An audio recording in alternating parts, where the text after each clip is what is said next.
Hi everybody, good to welcome you along once again. We've got Darren Creed, the chef lecturer of quite some considerable standard from Loughborough College, who's about to amaze us with his barbecues in the garden. Before that, we'd like to just offer you another little video from Hospitality Action. Ollie Hoyle, catering manager. Peter Mola, doorman. Ricardo Oliva, concierge. Ulrich Edwards, concierge assistant. We've got you. Linda Anderson, cafe owner. Ioana Georgiou, junior sous chef. Nuno Pinto, bartender. Mark Black, head porter. Andrea Demir, receptionist. We've got you. Aaron Dixon, apprentice chef. Federica Pinna, pastry chef. Sabino Mazzone, pastry chef. Himari Bochke, barista supervisor. We've got you. Shom Maharjan, sushi head chef.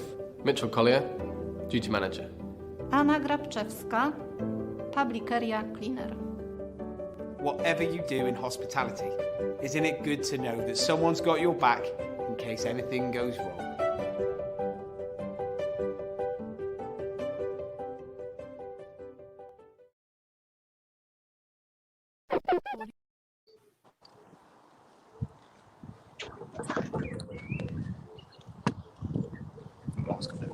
Oi, Creedy.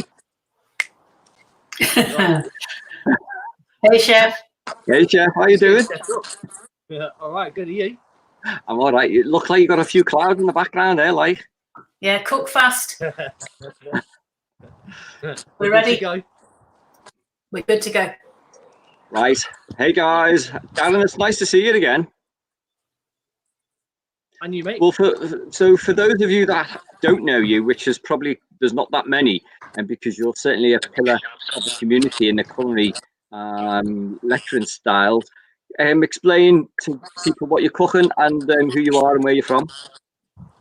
Okay, my name's Darren Creed. I'm the chef lecturer and curriculum manager at Loughborough College. I'm doing a pulled shoulder lamb today, representing Price And Fretwell, the current catering butcher of the year.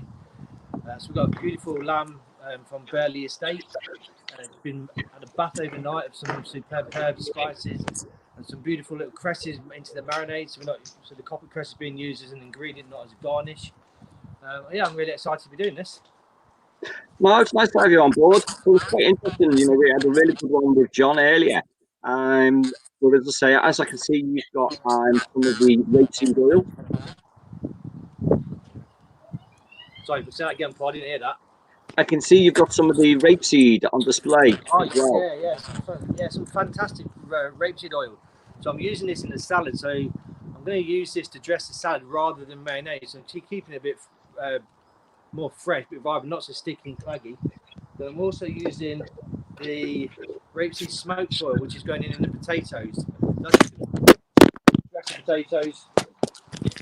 So I'm going to take this there. I'm going to dress the potatoes and put some flavour into the potatoes with the smoked oil. And this stuff is fantastic. Jackie sent this to us a couple of days ago, and I had a little play with this yesterday. And the flavours of this is incredible. So I've used that in combination with the MSK smoke, the hickory smoke, which has gone with the lamb. And then this stuff it's not so acidic or anything. It's got beautiful flavours to it. And what are you doing for us today, then, Darren? So sorry, say that again. What you're cooking for us?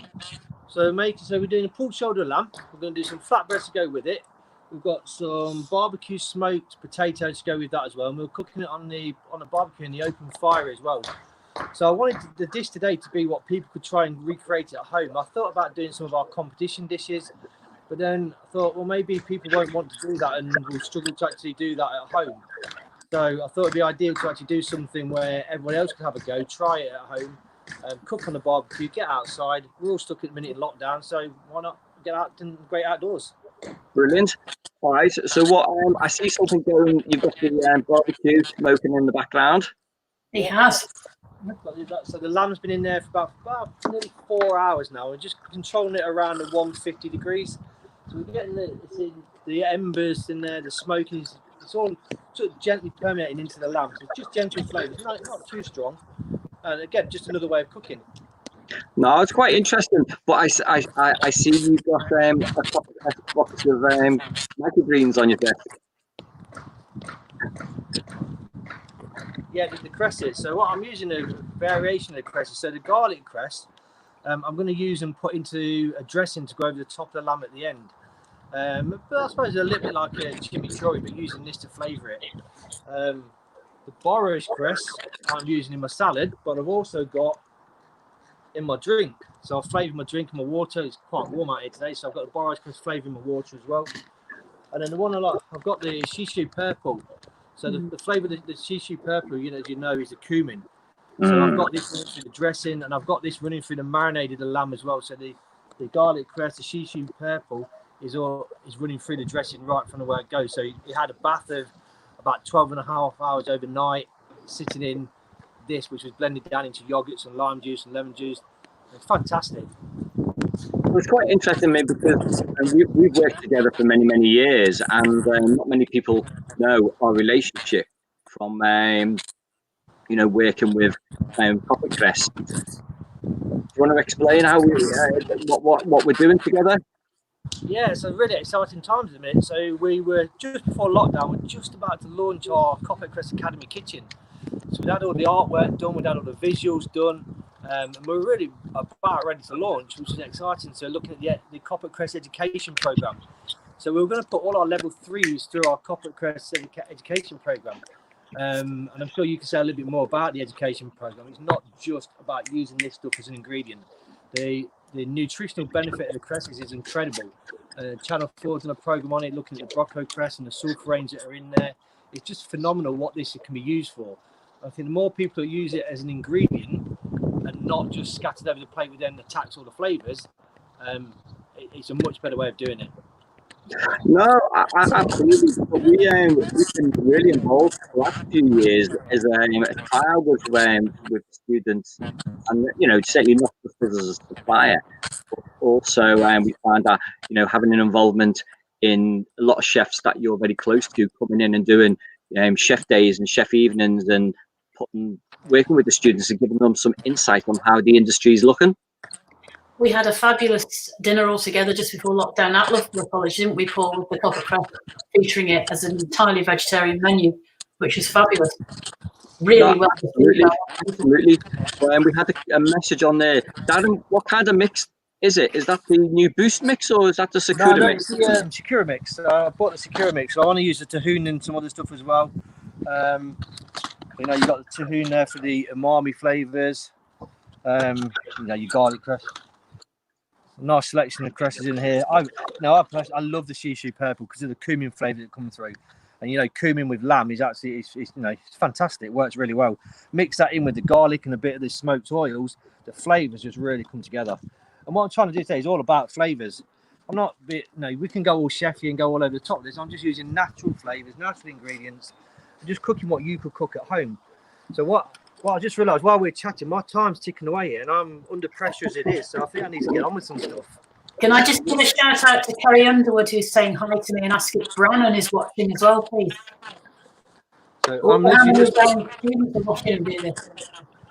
So I'm just using this beautiful oil at the moment just to coat the potatoes in, and I'm just going to flavour a little bit of the smoked oil. And like I said earlier, obviously it's smell-o-vision, you can't smell it, but this stuff is beautiful. So you don't need too much of this, it's just a little coating.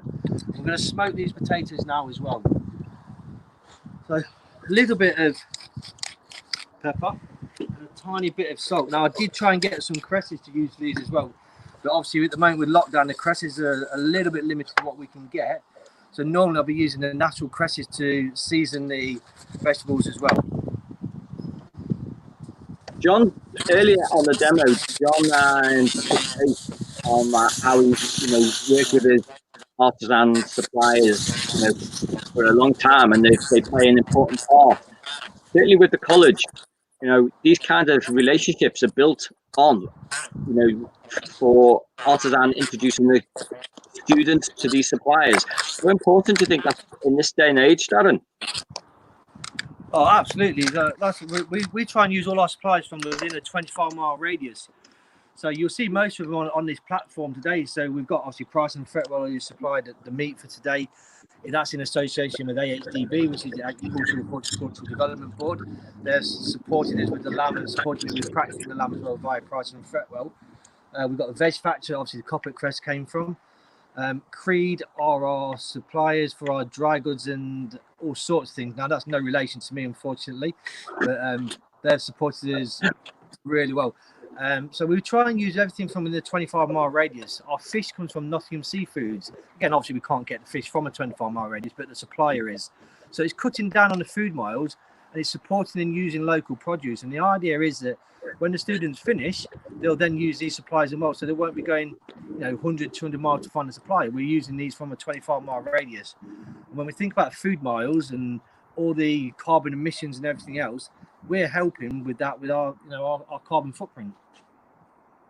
No, absolutely, and again, you're adding some value into the students' education. Yeah, absolutely, and we put a real high emphasis on that. So we've just done a unit now on sustainability and exploring gastronomy, and all that comes into it, and the factors you need to consider as a chef when you're buying your commodities. So that's been a really interesting unit for them to do, and we literally just finished that. So I'm just I apologise in advance for that one. Literally just making the salsa at the minute. So I've pre-diced the mango and soaked that in a little bit of white wine vinegar and some sugar. I'm now going in with some fresh limes just to give it that extra bit of zing. And then I'm going to go with the coriander. And the important with the coriander is we're not going to chop it and chop it and chop it. I just want to go over it once. I don't want to bruise it too much. Now, again, I would have used a Goa crest and I would have used a Goa seeds from within the crest, but I guess a little bit limited what I could get. So, like I said, I would use Goa crest, but I'm using coriander. So I don't want to bruise the coriander. I just literally want to go through it once, but nice and fine. A little bit of chiffonade for anyone who's listening. And then when that's done, that's just going to go straight into the actual salsa. So it's nice and fresh, it's nice and vibrant. So let's give that a little mix, and we can see the colours coming through. Now we could add more chilli to that if we wanted to, but I don't want to overpower it. I just want to flavour it and bring these flavours together. So now it's going to sit and macerate now for the next, I don't know, 45 minutes. I'm not really sure what my timings are at the minute there, Paul. No, you just keep going for it, fella. If you go over, I'll just cut you off. Right, so that's the salsa. So that's going to macerate now for about 40 minutes. So Paul's been nice and helpful with my time and just tell me to keep going, then he'll put me off. Well, and in true style, there's one that you had done earlier as well. I'm not getting caught out. I've got backup. Blue Peter is what we'll do. I've got my potatoes now in smoking. So now they're in, I'm just going to close that off a little bit and intensify the smoke. I've got my lamb sitting on the barbecue just warm. What I have done as well is a little bit of an added extra, because I know obviously Jackie likes a bit of the vegetarian food. I've cooked the lamb with some lentils. So the lentils, again, I've just smoked gently. I mean, you can see the lentils in there. If you could smell it. So it's just adding a touch of vegetarianness. Because obviously we don't want all meat, although I think some people might disagree with me, but we want to vary up as much as we can. So the salad, I'm not using mayonnaise. I don't particularly like mayonnaise in salads. It's a little bit heavy. It's a little bit claggy. So I've just ran some red cabbage through the blender with some red onions. So just slice them down, really. You could do it by hand, but you get a bit of a more uniform actual salad here. Yeah. So Daniela Bromley says she's pleased to see you under a bit of pressure for the payback competition. I wondered how long it'd be before one of my students or ex-students popped up. It won't be Brannon today because he's gone fishing apparently, so you're all right there. I'm expecting Grace or someone else, but yeah, Daniela would be there somewhere. So, do you just want to know what happened to Grace yesterday on her 18th birthday? That wonderful surprise she had. Yeah, fantastic. Yeah, absolutely fantastic. So we're on Instagram Live with Claire Bossy. Claire's been doing some Instagram chats on a Saturday night with various chefs. So we've had Mark Birchall, two Michelin star from Moore Hall, Tony Parkins. It's been great listening to on the Saturday nights. And last night was Sat Bain, so local 2-star chef. Myself and Claire had a little bit of a conversation in the week about Grace has been listening to every single one of these, It was actually Grace's 18th birthday yesterday. So Claire dropped into the conversation with Sat that what was he doing on his 18th birthday? And in true Sat's style, I had no idea, can't remember. But then dropped in, well, you've got somebody watching you who's actually 18 tonight. Would you like to wish her a happy birthday? Which he did, which has made Grace's day. But then on top of that, it offered her a stage as well. It was talking about how important stages are, and not just being sat in the corner washing up. He wanted them to get involved, and he'll get them tasting the flavours of the food and tasting the caviar that he uses. And again, it comes back to the ingredients. So Sat was saying about the quality of the ingredients, and yes, he is expensive, but he uses expensive produce. So if he's using a local expensive produce, the best you can get, you're going to pay for it. And I sort of agree with that as well. Mm. So let's get the freshest produce we can get from local producers and help and support these. Yes, you may pay a little bit more for it, but actually I think there's a market out there for that. And these young students is what we're trying to teach them. So yesterday, Grace got a happy birthday from a local 2-star chef and a star show with him when we reopen. It's amazing. Brilliant, absolutely. Well, it's funny because we had this conversation, like on our little chat forum, about how important quality is, because this industry, you know, if you take the Mere Bacon Butty, you know, you can go to a local cash and carry and get some untraceable bacon, some pink white bread, some soft margarine, and you know, and unbranded brown sauce, you know, and that's the basics of how people would do a bacon butty. Whereas on the other side, if you're using quality bacon from a farm, artisan bread, you know, great churned butter, and a branded, you know, brown sauce. You know, these are the basics because you've got the quality, reliability, and consistency, and this is where the supply chain comes into it. Yeah, absolutely. That quote you sent the other day for the students helping out in your Copper Crest research project summed it up perfectly. So I'm just going to go over the crest in a minute, and I know Paul will jump in probably on here. So Copper Crest is a living ingredient. If I chop this earlier, put my mise en place, then the plant's dead. So we try and use this as near to a service as we can, or as near to when we want it as we can. So I've got the salad. Like I say, I've got, there's flavouring in there. We've got the red cabbage, we've got the onions, we've got some chilli to give it a little bit of heat, and some coriander. Now again, we'll use goa cress. But I wanted to put some cumin in, so I could put the cumin powder, but why not use the cress? So with the cress, we're just going to snip it and go in now. So this is still, you know, I'm cutting this living live ingredient, and the flavours is just incredible. So that's just going to run through there as well to give me a little bit of a cumin type hit that I wanted. So again, we're using it as an ingredient, not as sprinkled across the plate to make it look pretty, and has no benefit whatsoever to the diner or the chef. So it's an ingredient now. It's interesting, Chef, what you were saying about what Matt was talking about with ingredients and quality.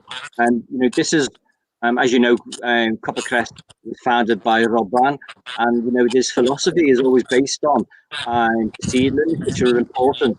And you know, this is where the heritage seedlings and heirloom are invested time and spent, making sure that if you own the seeds, you've got the traceability, so you have the consistency, reliability, and availability all the way right through as a chef. Oh, sorry, I got carried away there. Right, so I'm going to move on water and locked in. No, I promise you. It literally is water, and the bottles actually from a street food company are actually on one of the other tents today. So Jake and Names are a local company producing sort of like artisan street food, if you like, Asian street food, and moving into some burritos and things. It's fantastic. So actually my water today is a borage cress, so it's freshening the water up and getting some nutritional benefit from that as well. No, that's great, especially the street food as well, because it's giving you different techniques and on how nationalities are coming together. Yeah, definitely. Right, so just wanted to show you something else here now. So we've got some of the other lamb as well that's been sent in for us. So this is absolutely stunning. So you can see the quality of the lamb. So it's Burley Estate lamb, which is local to us. It's been French trimmed. The fat is creamy and white. It's not sat in a supermarket pack, which makes it go all soggy and brittle. So it's a beautiful piece of lamb. We're just going to cook this simply on a barbecue. I take the lamb normally to around 50, 52. then let it rest. It's important with the lamb that you let it rest for more or less as long as you're cooking it. So we want the lamb to hit around 54 degrees to get that perfect pinkness. And there's a chef friend of mine that's named Rob Kennedy. He'd want it nice and blush. Rob's obsessed with the blush of the meat. And I'm sure a lot of chefs are. So I'm just scoring the top. Wipes.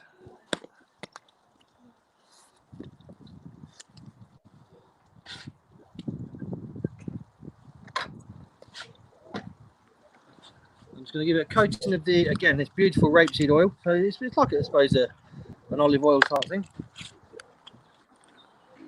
The interesting thing with the rapeseed, it's got a higher burn point than olive. Yeah. So you don't get that nasty. Well, I hope you're not going to get the burning of it. So just coated the lamb.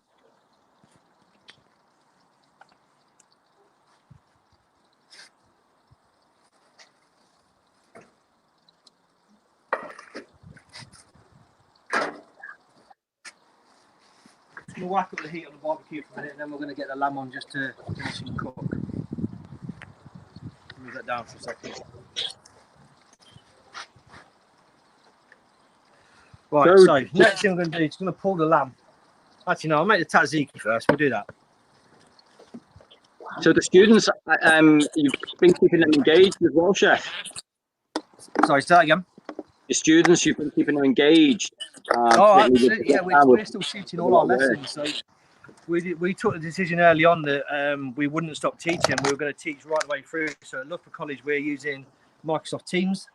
All our lessons are taught as normal, as per timetable. Obviously, we're waiting on sitting guilds to say whether they're going to amend, delay, or go to centre grading. So at the minute, we're still teaching. So hospitality, travel students, and all students across every course that we do are still having active online lessons all the time.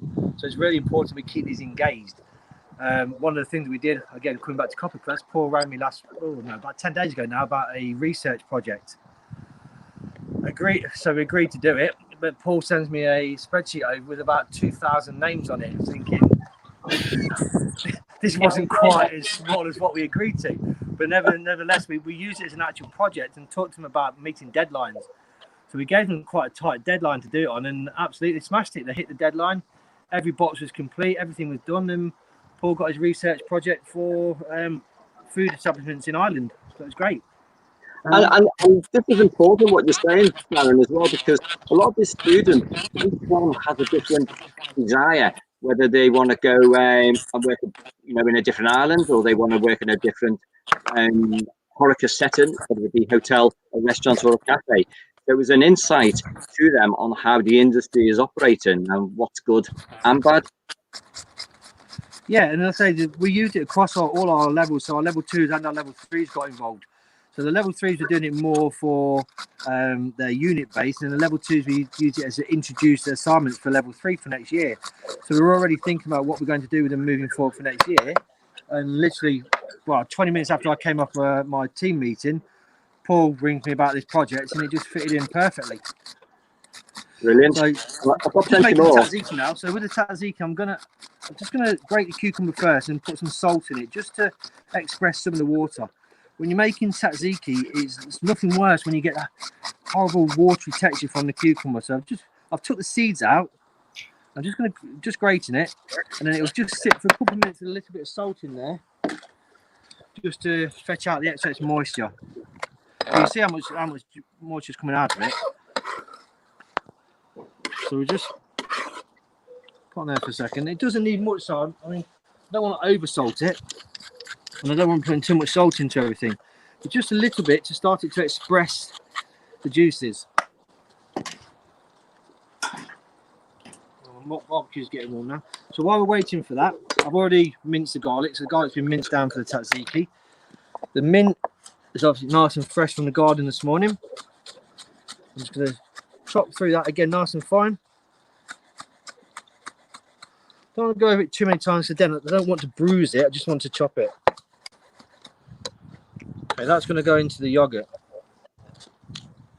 What would actually happen if you did bruise it? Does it lose the flavour or what? Yeah, it goes a little bit bitter. So really, same with coriander. We don't want to keep chopping and chopping and chopping because it just makes it bitter.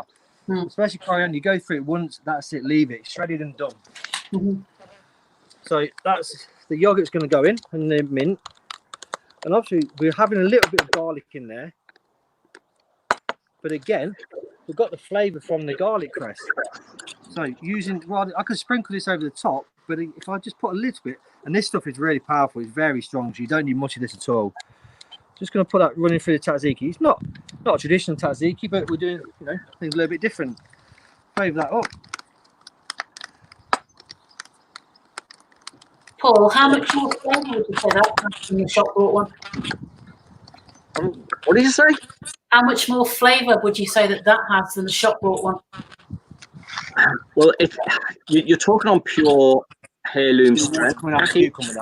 So it's really powerful. So say, for example, if you were, we always say, if you were to add a clove of garlic, then you're looking at a few strands of the rough carbs into that. That's how pure and strong it is.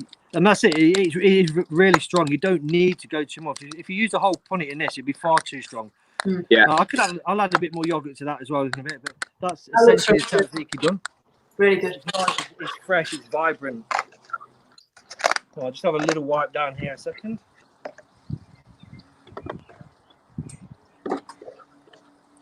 Should say it's perfect timing for this bar being built. Worked perfectly for this. That's a good looking bar, Darren. Where did you get it again? My son made it actually, so he's just been making a few bars and a bit on furlough. Okay. As you do. No, it's looking good. It is, yeah. So if any of the listeners and watchers out there that are needing a bar, they contact you directly, Darren? Yeah, can do. Yeah, contact me and I'll pass them on to Bailey and he can keep him busy for a while. Are you on social media, Darren? Can you remind us what your social media accounts are? Yeah, so Instagram is Instagram and Twitter is Chef Creed, and then my Facebook is just Darren Creed. Right, so that's the main bit's done. I've got the flatbreads to do, but the flatbread again is a really nice simple dough. So it's equal quantities of natural yogurt and self-raising flour with a little bit of pinch of baking powder. So for 375 grams of the flour and yogurt, I'd use a teaspoon of baking powder, and you just take it down in quantities. You just mix the dough together. It doesn't need any proving. And you can see that dough then will just shape and mold quite easily in some cling film. You could use some flour, which I've got behind here, but I'm just showing you the ease of it. So just squash that down with your hands. Just keep moving that. It's like, I suppose, like a pizza dough. I'm going to cook these later just in a frying pan. Again, a little bit of that oil. And there you go, you've got your flatbreads. And there's nothing, there's no salt, there's no additives, just a beautiful flatbread to keep it nice and fresh. And what you're doing today, Darren, with your recipe, is just showcasing on getting everybody outside, introducing on how they're using the barbecue, and coming in the emphasis of getting some fresh air out and having a play around. Yeah, absolutely. Yeah. So now I'm just going to seal the lamb. So the barbecue's now so just on a 500 Fahrenheit, so that's what, 250 centigrade. Just going to get a nice seal on that. Yeah, not too much, but like I say, just roast that off 54 degrees, nice and pink. Wow. I could have sent you my green egg up. You know what? I nearly asked for that. I was thinking about that. Put it on a green egg. Then I needed one, not two things. Then I was going to buy one for his birthday till I saw the prices. Jeez. Yeah, they're not cheap, are they? They're not. Right, so the lamb's coming out now. Lamb's been resting. So this has had.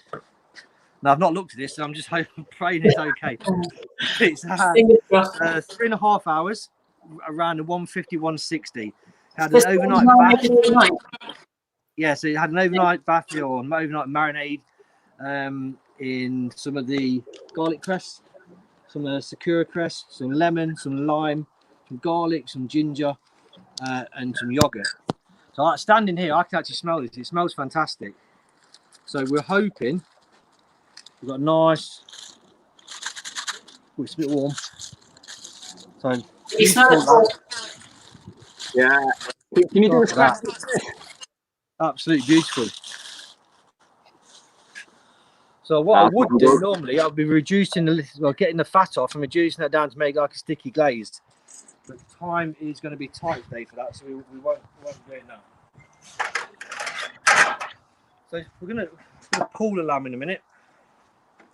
I just got to get it out here and see whether it falls apart or not. The crispiness on the top is exactly what I've been looking for. And I can tell just by moving that bit there how it's pulling apart. It's just beautiful. So let me get this out.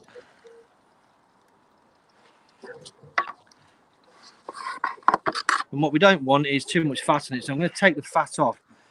Now, some people will pull this with the fat on, but I don't like it. No. I think Use the fat for later on, Chef.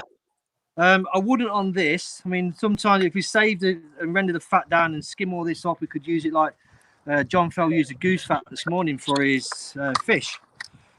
Lamb is very strong, and obviously all the flavours I've put into this as well. There's a lot of flavours gone in there, which would probably be a bit too strong for anything. But yeah, you can the fat that's been rendered down. You can use for potatoes. You can put in some sauces. But like I say, I'm just taking the top layer of this fat off. I really don't want to be eating that soggy fat. Remember, guys, any questions you've got for Darren, do put them up on the comments and we'll ask them.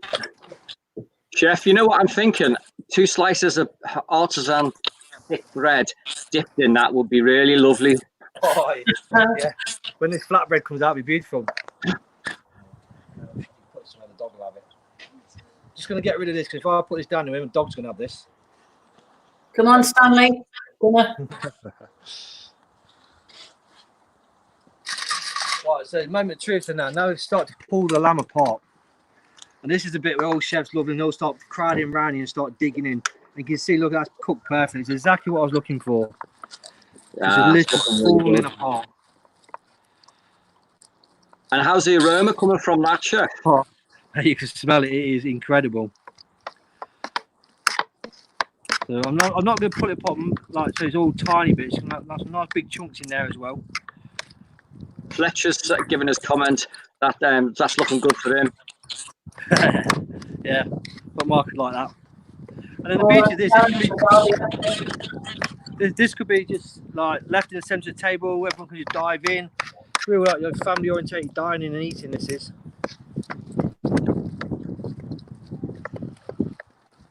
So I'll leave one big chunk because I know time's getting on. Well, what there's a lot of moisture. All the flavours together, Chef. Sorry, say that again, Paul. This is what you've done is you've brought the flavours together in the marinade, and you're keeping the flavours fresh. Yeah, so I'm trying to use all the flavours running through the whole dish. I'm not just using one element of it. I've used the same elements running through all elements really. So every part of the dish has got the cress in there. It's got the garlic in there. All right, so I'm going to leave that bit as it is. And I'm going to make a dressing to go over the top of this in a minute. Company are saying your family's very lucky to be eating that today. So who's saying that? The Yorkshire Rapeseed Oil Company. Are they? Yeah. So talking about Yorkshire Rapeseed Oil, so that's smoked oil. That's going to have a little dressing on top now, just again to bring out the flavours of it. Don't want to have too much oil because lamb, it's quite an oily dish as it is. But we're going to freshen this up in a minute with a really nice dressing as well. So I'm going to keep that warm for a minute.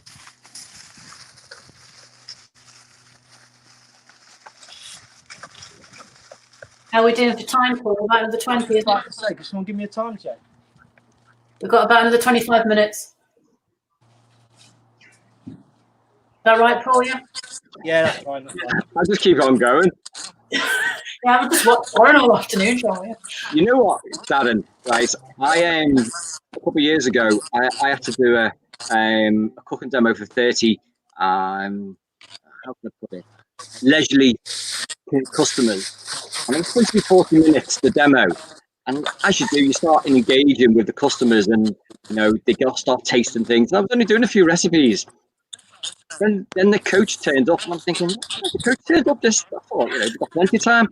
2 hours, 40 minutes. My demo was. Sort of half it's the same today.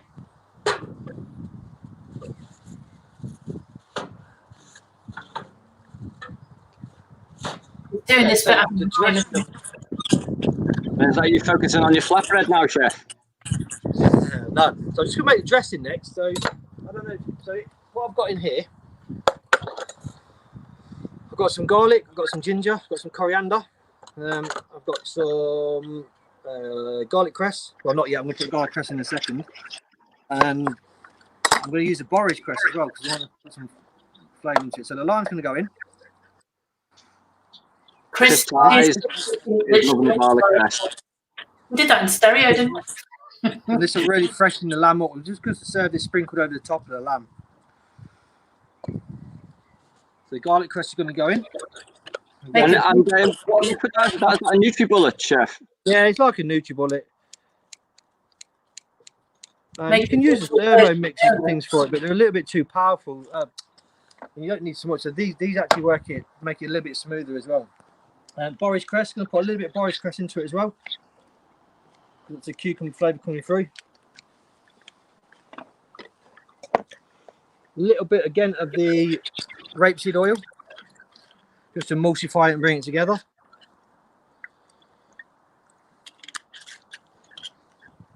I might not be able to hear much for a minute when this thing goes on. But we're not going to put it on for a long while. I want it slightly chunky.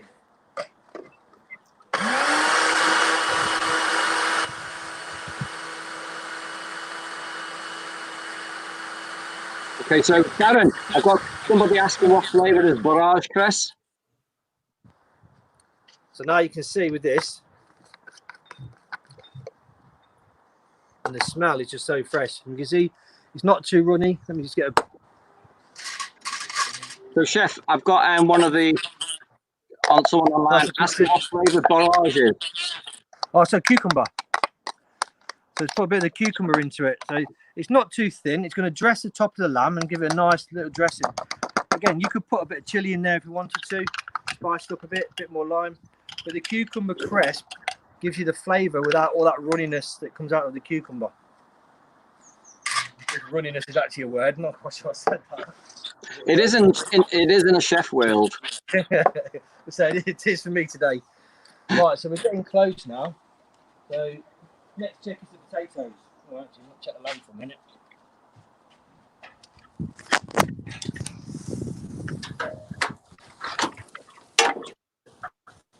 So just turn the lamb over. I'm going to some smoky flavours onto the lamb.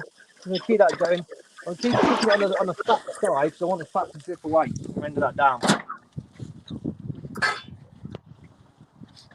So potatoes, they were just plain boiled in a little bit of the smoked rapeseed oil that was from Yorkshire Oil Company. And then they've just been smoking in the oven for a while. And, yeah. Oh yes. Nice. I'm just going to top. So I don't really want these burning or catching at all. I'm just imparting the flavour into it. So they're just sitting on a gentle heat in the wood-fired oven. How's that way of cooking them enhance the flavour of the potato then?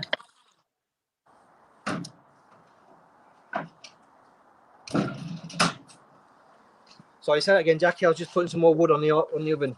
I noticed. How's that way of cooking them enhance the flavour of the potato? Does it make it more intense or what? Yeah, so it helps impart the flavour into it. So it's just taking on a little bit of smokiness. Now, we're using Jersey potatoes today. So nice little small Jersey new potatoes. Then they're beautiful as they are anyway. So just a little bit of flavour in there with the smokiness. So the smoky oil gives a delicate flavour, and then actually cooking them in the wood-fired oven as well just adds to it. Are you keeping them whole, or are you going to dice them or what? No, I'm leaving them as they are. Just literally leave them as they are. Bit of rock salt on top, and that's it. Sounds I'm going to start cooking the flatbreads next. But again, Jack, if you look at what Darren is doing, all those flavours will come together, and I'm sure there's going to be quite a little bit left over, and it's that kind of stuff that you can return it and use it into various other applications as well. It's like the flavours of everything being concentrated in the marinade overnight, and it comes out like a tree. All the different branches of flavours are like reflected back in, aren't they? Oh yeah, that's what I get those running all the way through. But it's getting a little bit chefy now. I'm just going to start placing everything up together. And this will be very much walk along, help yourself, make as much flatbread in there as you want to. Make your own as you like. So I've got the salad now. You can see it's got a bit of a shine on it. The tzatziki's smelling fantastic. What's the time, Paul? How are we doing? Oh, you've got plenty of time, chef. In the real world, you've got 15 minutes. I know what Paul's like. Yeah, you got plenty of time. But we don't mind if you carry on all afternoon, do we? So, pudding, yeah. we're going to cook the flatbread. So we've got a little bit of heat in the frying pan. And I'm just going to go a little bit of oil, not too much.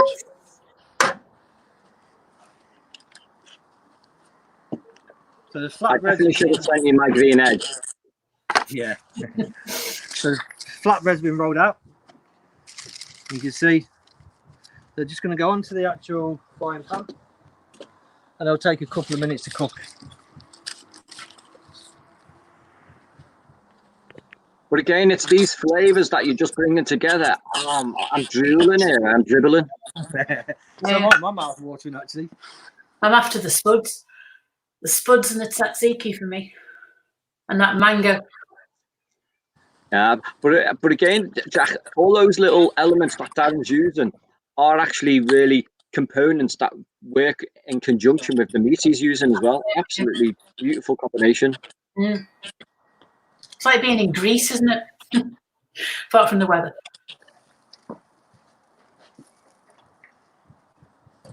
Do you cook stuff like this at home, Paul?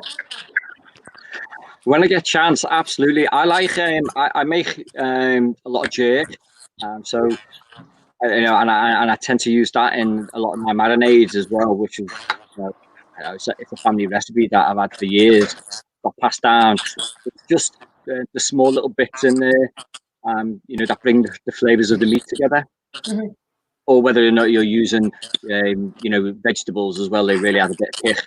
Yeah. But at the moment, I'm into using my green egg for, I get a veg box delivered, and I'm literally, I just chop it all up, and then I season it with a lot of my different spices, and then feta at the end, and as I say, you know, just slow roast it, bring the flavours together and add it with any protein. Yeah. Your colleague Frank's a vegetarian, isn't he, as well? No, he cooks veggie. As I say, in the family home, they use a lot of plant-based foods, which is great, and absolutely, it's just getting that balance. Oh, there, Darren, they're looking good.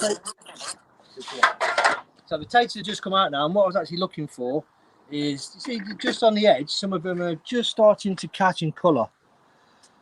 So that'll have this, you know, the smoky flavour taken in there. So that's my potatoes are ready. The flatbreads are cooking nicely. They don't take long at all. Just flip them over, a nice bit of colour on them.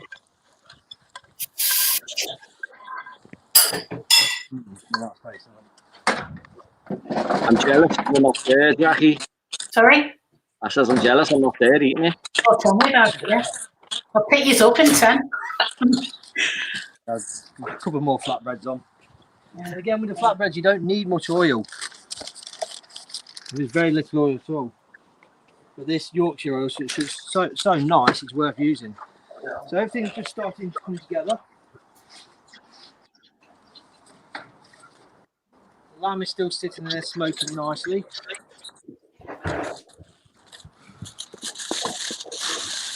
So again, the smell comes out straight away. It's fantastic.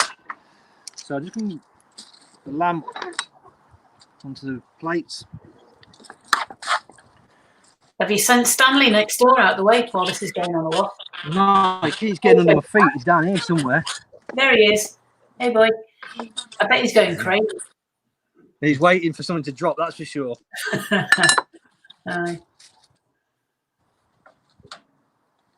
You've got an epic dog as well, Paul, haven't you?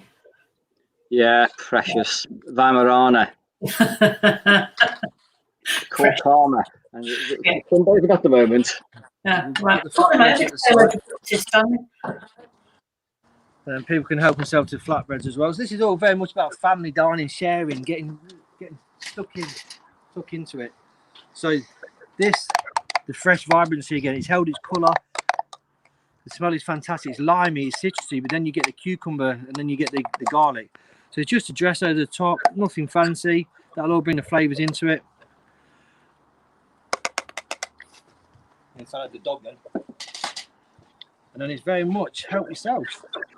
Brilliant. Absolutely. And how's your rack doing on your Barbie? That's slowly getting there.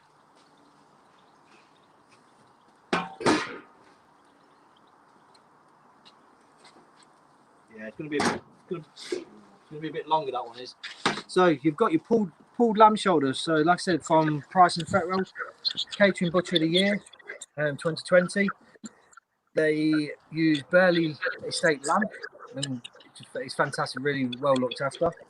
We've got our smoked and barbecued new potatoes to go with that, dressed in the Yorkshire rapeseed oil and cooked with the MSK smoke extract. So those two actually work really well together.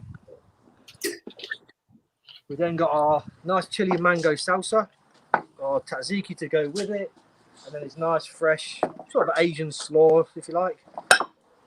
Again, you've got a complementary flavours there going, Chef. Yeah, some nice little flavour bombs. And that's it. That's my dish for the Northern Food Festival. Well done, Chef. That's awesome. If you want to follow it, the hashtag is North Food Fest, I think it is, Jackie, isn't it? It is, yeah. Yeah, so follow that. We'll tweet these out in a minute. We'll get some pictures and tweet these out. Brilliant. And recipes, Jackie, you're going to get hold of them and make them available? I will. Yeah, absolutely. Yeah, and I'm going to sit and enjoy this with a cold beer. Oh, shut up. What a Corona? God. I wish you were here, Paul. Well done, that's looking good, that, Chef. Well done. Round of applause. Yay! Woo! Thank you. Thank you. Look speak at to you later. Carry on saying that's looking awesome. Cheers. Thank you. We're just going to. Hospitality Action is a force for good. We offer lifelines to people who work or have worked in hospitality and find themselves in difficulty or crisis. We help people set their lives back on track. But not all of our stories have happy endings. For April, a secondary cancer diagnosis meant the best we could do for her was to take any financial worries off her mind. I was diagnosed summer of 2018 with sarcoma cancer and attended Christie Hospital here in Manchester, and from there I've been on a journey with various chemo treatments and an operation.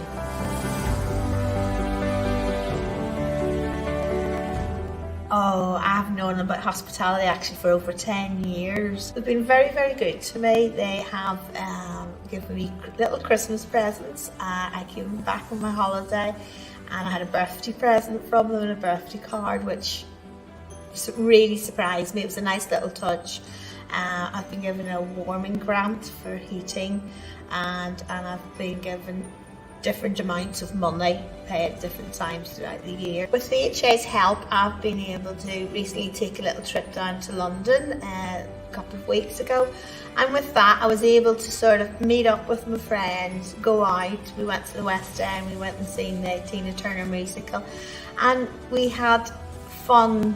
You know, it doesn't take that much sort of to be with your friends and sort of having that sort of tranquility and fun. It's less pressure too. It's knowing that next month there'll be a sum coming in then too, and that'll pay off all the utility bills.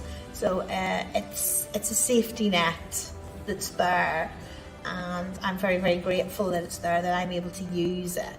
Whatever life throws at you, isn't it great to know somebody's got your back when the going gets tough? Help us to help people like April, people like you. Hospitality Action, we've got you.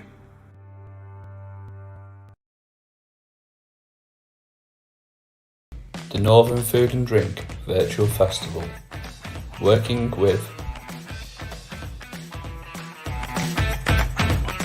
We will be joined by some of the top chefs around the northern region and some industry professionals doing masterclasses and demos on the 24th and 25th of May.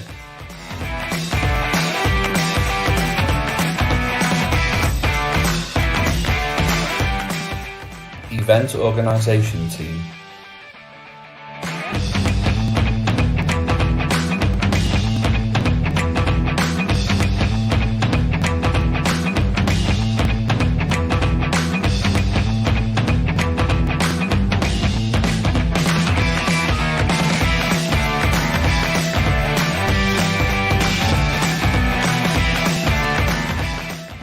We're also supporting Hospitality Action and supporting them in the work they do.